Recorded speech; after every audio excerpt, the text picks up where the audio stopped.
¿Qué tal? ¿Cómo están? Bienvenidos a nuestro canal del ABC de tu dinero, canal donde vamos volcando contenidos de educación financiera que tienen que ver con nuestro proyecto de vida, pero el proyecto de vida de cada uno de nosotros no está exento de su interacción con terceros. Y estoy hablando, vamos a ver, de terceros muy cercanos, ¿no? De los vínculos familiares y los vínculos generacionales, ¿no? Esta cuestión de las distintas generaciones que conviven en una sociedad donde la expectativa de vida se prolonga, donde hay cambios, vamos a ver, en el mercado del trabajo, en los modos de progreso, en las distintas visiones que conviven, ya sea en las familias, ya sea en las empresas, ¿sí? En todos los ámbitos se refleja este cambio generacional, pero el cambio no significa desechar al otro, al contrario, es ver cómo nosotros podemos manejar de la manera más inteligente, más armoniosa, esta convivencia de distintas generaciones y nosotros hoy nos vamos a enfocar en lo que podemos llamar el vínculo entre los llamados baby boomers, aquellos nacidos después de la Segunda Guerra Mundial de 1945, y los millennials, aquellos más jóvenes, ¿no? Personas que pueden rondar los 30, 40 años, ¿sí? Y aquellos que ya están próximos a la jubilación o que se han jubilado, si queremos tomar como una fecha de referencia, ¿no? Un hito en la vida de una persona, ¿no? Aunque la vida claramente de la persona no finaliza ahí en sentido amplio, vital del asunto, pero las cuestiones financieras están dando vueltas, están girando, y el tema es ver cómo, ya digo nuevamente, armonizamos, ¿sí? Hacemos de una manera más coordinada la cuestión financiera entre ambas generaciones y podemos funcionar mejor, ¿sí? Esa es la idea, que los vínculos sean mejores, que vayan derribándose los prejuicios, que se incorporen las miradas de los otros y de esa manera se pueda hablar del dinero, se fluya mejor en términos financieros y ya digo, la convivencia no sea una guerra, un debate, una exclusión del otro, sino al contrario, una integración. Baby boomers, podemos decir así, versus centennials, así está planteado. Vamos a ver que la cuestión de las finanzas personales, los flujos y patrimonios que están involucrados en estas sociedades, en estas relaciones, perdón, se van materializando, se van visualizando, y en un factor que es la tecnología que influye mucho, con la aparición de las redes sociales, la cuestión de cómo es la relación entre los baby boomers perdón, y los millennials, bueno, aparecen en las redes sociales. Acá estamos viendo, por ejemplo, una de las redes sociales, TikTok, donde en muy poco tiempo uno va volcando conceptos, humor también, opiniones que están detrás del humor, porque el humor es una forma de expresar distintas cuestiones, miradas y visiones de otros. Bueno, los boomers por un lado y por otro lado los millennials. Ahí están, ¿no? Ahí están este debate que vamos a ir desgranando y vamos a ver cómo, a pesar de todas estas cuestiones, hay otras que van siendo una realidad que hay que resolver. Entonces, la idea del video es aportar una mirada, digo, más positiva y realista de este tema, menos prejuicios, más claridad en el asunto. Podemos encarar esto de distintas perspectivas, ¿no? Hay claramente un cambio generacional que no implica desechar a las generaciones que de alguna manera salen del foco, por ejemplo, del poder o de la generación del ingreso o de la tenencia de un patrimonio, ¿no? Y aparecen otros, ¿sí? Que tienen, vamos a ver, distintas características generacionales, porque todo va modificándose, y ver cómo podemos, ya digo, integrar en el marco de las empresas. También es todo un debate qué hacer con ese capital humano que tenían las personas que puedan estar próximas a jubilarse o ya jubiladas, y ver qué rol pueden cumplir, cómo digamos, no descartar ese capital humano que se fue generando, y en el marco de las finanzas, mucho más. Entonces, claramente tenemos que hacer una lectura del entorno, ¿no? Estamos en un entorno donde el mercado del trabajo cambia, Estamos con un mercado, una sociedad donde las cuestiones de calificación de las personas más jóvenes seguramente puede ser mayor a la calificación educativa, me refiero, y la formación de las generaciones anteriores, pero la generación de recursos se ve más dificultada, los salarios o los ingresos rinden menos, el mercado del trabajo se va modificando, los gastos de vida crecen porque crecen nuevas necesidades que se van imponiendo en la sociedad, todo eso va estableciendo diferencias, ¿no? Y a veces esas diferencias tienen la particularidad de parecer irreconciliables, ¿no? Y lo que tenemos que encontrar nosotros es cómo, ya digo, compatibilizarlas. Junto con esto aparecen otras cuestiones, ¿no? El tema de la longevidad, el aumento en la esperanza de vida de las personas, la sustentabilidad de los sistemas jubilatorios, ¿sí?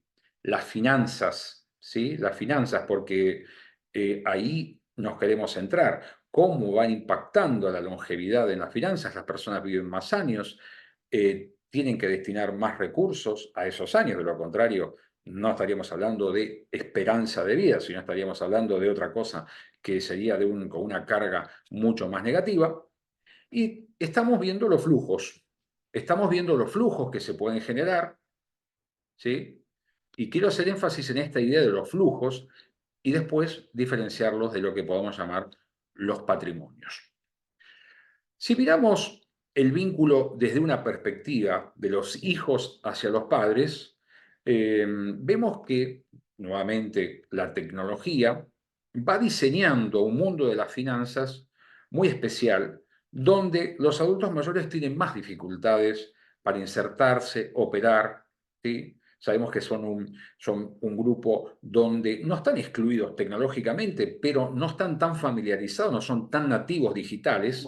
Entonces, uno de los aportes que podemos pensar en términos de los hijos hacia los padres que pueden encontrar esa dificultad, que uno puede decir, ¿esto tiene que ver con el dinero? Sí, y vamos a ver por qué. Es ver cómo podemos que los hijos colaboren con los adultos mayores, con sus padres, para facilitar su dinámica financiera. ¿Sí? Podemos, en algunos casos, quizás puede resultar necesario tomar el control de las finanzas de los adultos cuando estos no están en condiciones de manejarlas. ¿Sí? Podemos cooperar, ¿sí? Cooperar, buscar el modo de cooperación, pero no de sustitución, en cuanto a la autonomía decisoria de los adultos mayores y el dinero. Este es un tema clave, ¿no? Ver cómo, si el dinero fue un tema tabú en las familias, cómo nosotros podemos empezar a facilitar, ¿no? Y esto tiene que ver también con la mirada de padres e hijos, estas cuestiones para lograr una gestión más armoniosa, más criteriosa y más segura del tema del dinero. Es decir, ha habido muchos casos de personas que, sin que los hijos supieran, porque tampoco tenían que pedirle permiso, iban ahorrando una cantidad de dinero durante los tramos, incluso posteriores a su jubilación, pero, por ejemplo, no estaban aclaradas las cuestiones como las titularidades de las cuentas, ¿no? Es decir, personas que quizá han puesto las cosas a su nombre, pero no han considerado hipótesis donde esa titularidad puede significar que en caso de una enfermedad o una cuestión quizá más fuerte, ese dinero se pierda porque el otro desconocía o la titularidad complicaba la transferencia de dinero. Sabemos también que los adultos mayores son presa fácil del tema de los delitos cibernéticos, ¿no? Y los fraudes que están circulando activamente a través de redes, estafas, es decir, aprovechando muchas veces las cuestiones. Este sí es un tema central de la soledad de algunas personas mayores, ¿sí? Es una de las grandes preocupaciones, la falta de diálogo y la idea de resolver, creer que está uno resolviendo las cuestiones de la mejor manera, y lo que está haciendo no es ni más ni menos que entregar datos sensibles que van a causar daños financieros en lo inmediato, ¿no? Entonces, ir viendo cómo se va abordando este tema, cómo los hijos pueden colaborar con los padres, pedir asesoramiento, pedir colaboración, sin llegar a la sustitución, ni, utilizando una palabra muy fuerte, decir, no, vos no estás preparado ya para manejar tu dinero. Ese es un punto. Y vamos a ver también por qué esta mirada. Eh, ¿Qué le puede pasar a los adultos mayores hoy? Bueno, lo que estamos viendo es que en muchos casos hay dificultades, porque los flujos, ¿sí? Los flujos presentes que van recibiendo esos adultos mayores no son suficientes para sostener un estándar de vida que pretendido, ¿no? A veces esta dependencia exclusiva del sistema de jubilaciones y pensiones está demostrando cabalmente en muchos países su insuficiencia, y eso hace que el flujo no funcione, no alcance, y el patrimonio esté estático, ¿sí? El patrimonio, es decir, los bienes que se pudieran acumular dentro de una vida, ¿sí? Ese patrimonio esté esterilizado y no colabore en la generación de flujos adicionales, ¿sí? Que son necesarios. Es decir, podemos tener el patrimonio, pero un patrimonio inactivo en términos financieros. Entonces, aparece esta idea de la asistencia financiera, ¿sí? ¿Quién tiene que asistir? Y muchas veces son los hijos que tienen que colaborar, pero en esta contradicción, donde hay recursos financieros que están ociosos, ¿sí? Están ociosos. Entonces, esto que decíamos de la cooperación, de la mirada conjunta, es decir, bueno, tenemos hijos que tienen necesidades de sostener y colaborar financieramente con los padres, ¿sí? Pero también tienen que atender a sus hijos y también tienen que ir planeando su propia vida y su propia longevidad. Es decir, es una tensión significativa para este segmento que está en el medio de las generaciones, ¿sí? Entonces, esta idea es cuánto, cómo, es decir, ¿qué hacemos con esto? ¿No? Y en este marco se da, por un lado, una idea de patrimonios que muchas veces no están, es decir, debidamente invertidos y generando rendimientos y flujos adicionales, y esto puede plantear también la idea de ver cómo generamos grados de rendimiento y de liquidez de ese patrimonio. Es decir, cómo hacemos que este patrimonio, que quizá me costó seguramente mucho esfuerzo acumular, es decir, realmente tiene la dimensión que necesitamos, está invertido donde debemos, podemos desprendernos de una parte del mismo para mejorar la ecuación. Es decir, ¿cuál es el fin del patrimonio? Es decir, ¿cuál es el propósito del patrimonio? Entonces, ahí aparecen distintas cuestiones, ¿no? Patrimonios que pueden fraccionarse, ¿sí? Patrimonios que pueden venderse, patrimonios que pueden reducirse. Estamos hablando, por ejemplo, de viviendas que pueden tener un tamaño que hoy ya no son funcionales a la realidad de las personas que lo habitan, ¿no? Sé que son temas que tienen una carga subjetiva y emocional muy importante, pero nosotros lo estamos mirando no fríamente del lado del dinero, pero sí con el realismo que implica analizar estas cuestiones. En algunos países aparecen instrumentos financieros como las hipotecas inversas, es decir, personas que tienen un bien, ¿sí? No está grabado por hipoteca claramente, y necesitan recursos adicionales. ¿Y qué hacen? Hipotecan ese bien para recibir un dinero, ¿sí? Por un tiempo determinado o hasta su fallecimiento. Y eso hace que la persona que hereda posteriormente ese bien se encuentra con un bien que tiene una carga, una deuda por cancelar, y bueno, y decide cancelarla o aceptar la venta y el cobro de la diferencia. Es un producto que tiene detractores y admiradores, pero está enfocando el problema. Está enfocando el problema, es decir, cómo dotar de liquidez a un patrimonio y cómo, ya digo, también indirectamente, mostrando cómo muchas veces los patrimonios no están generando los recursos que podrían generar. Entonces ahí hay una cuestión de asesoramiento financiero para ver cómo poder resolver ese dilema. Del lado opuesto, también puede suceder que los hijos tengan dificultades y esos adultos ya no sean quienes reciben los flujos, sino quienes deban seguir sosteniendo o colaborando parcialmente en la cuestión financiera. Hablamos del banco de mamá y papá, ¿no? A veces esta cuestión se observa todavía mucho más, y esto lo podemos charlar en otro encuentro, en el tema del concepto este de adolescencia tardía, de adolescentes que van creciendo, ya pasan a ser adultos jóvenes, pero todavía tienen una dependencia financiera de sus padres. ¿Hasta dónde llega el banco de mamá y papá? ¿No?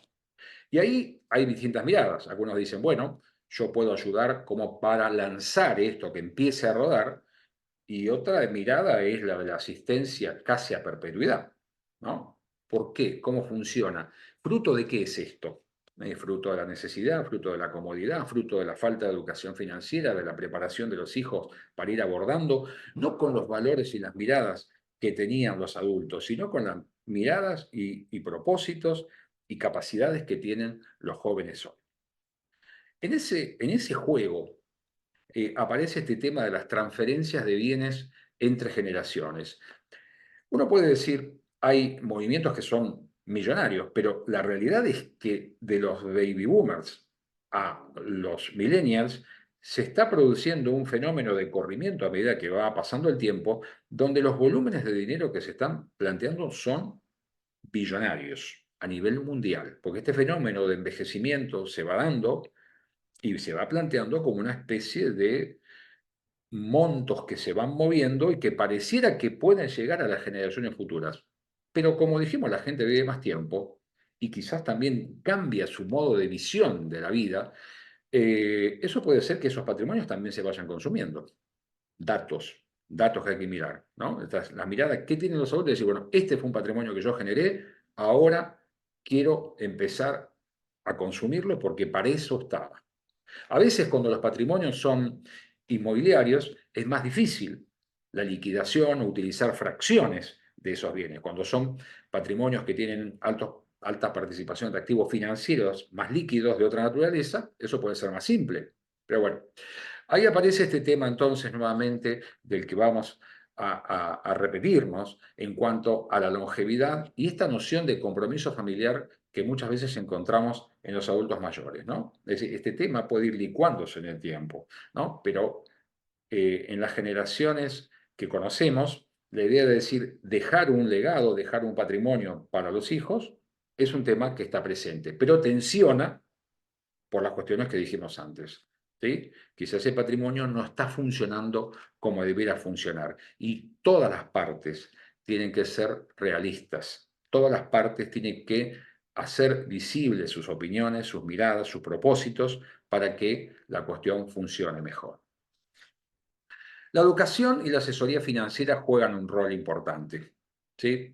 Porque muchas veces aquel que es el potencial receptor de un patrimonio, bueno, yo tengo que saber qué piensa. Y si tengo que saber qué piensa el receptor y tengo que saber qué piensa el que tiene el patrimonio, ¿no? Cuando miramos en términos generales, y siempre claramente existen excepciones y diferencias, estamos diciendo que las finanzas de los millennials tienen más dificultades en la generación de los flujos y consecuentemente en la formación de patrimonios, ¿sí? Es decir, los salarios en general son importantes, sí, para los que están calificados. Los que no están calificados tienen más dificultades, ¿sí? El costo de la vida creció porque, dijimos, aparecen en la canasta de bienes y servicios de cada uno de los millennials otros conceptos que antes no estaban, que no eran prioridades y hoy lo son. Esta idea de una compatibilización de la vida con la satisfacción de necesidades inmediatas, a expensas del ahorro y consecuentemente de la formación del patrimonio, y el tema del endeudamiento empieza a aparecer ahí. Es decir, si no hay ahorros, si los ingresos no alcanzan, lo que aparece es el endeudamiento.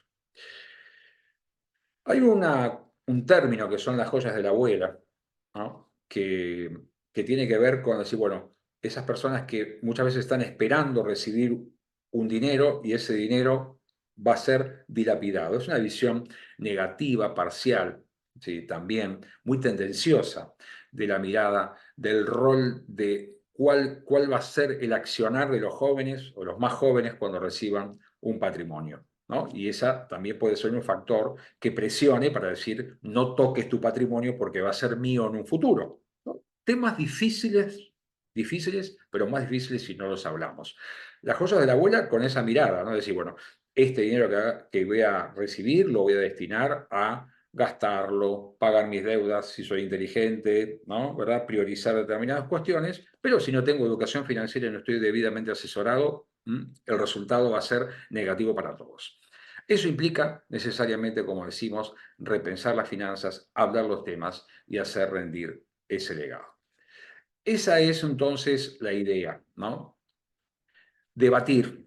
debatir, hablar, poner sobre la mesa las cuestiones que tienen que ver con los temas financieros y ser conscientes de los valores de cada una de las partes, cada una de las generaciones que integran los esquemas familiares, ¿no? Esto puede abarcar incluso las empresas familiares. Es un tema muy, muy interesante de ver cómo es el proceso, muchas veces sucesorio en las organizaciones, que involucra no solamente la gestión, el cambio de mando o el compartir el mando, el caminar juntos en el tiempo, ir transfiriendo no solamente la propiedad, sino también las experiencias, los valores, los conceptos.